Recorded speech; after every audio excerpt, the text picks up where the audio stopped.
Wakati huo kutakuwa na mtihani, 2027 kutakuwa na mtihani.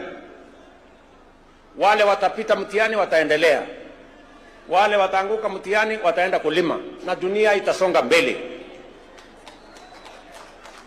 So Kenya inatakikana tuwe namna hiyo, tukijua ya kwamba tusiharibu muda wetu mkubwa tukigombana ugomvi pande hii, sijui nani atafanya wapi, sijui nani ndio nini.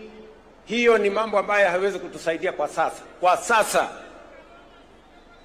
tuzalishe chakula, tusaidie wakulima wetu, tusaidie kilimo, ituzalishie chakula, ituzalishie mambo ya agro processing, itupatie bidhaa ambayo tutauza nje ya nchi, tuweze kudhibiti uchumi wa taifa letu la Kenya.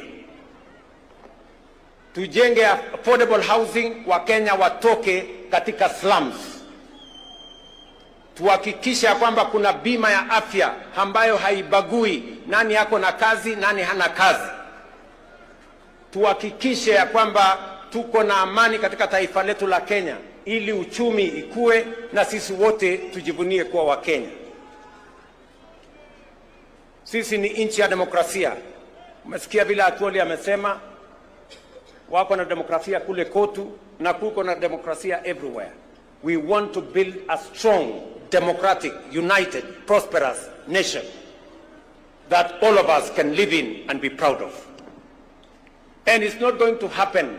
We are going to make it happen. And it's going to be a product, a prosperous Kenya is going to be a product of decisions that we make. We cannot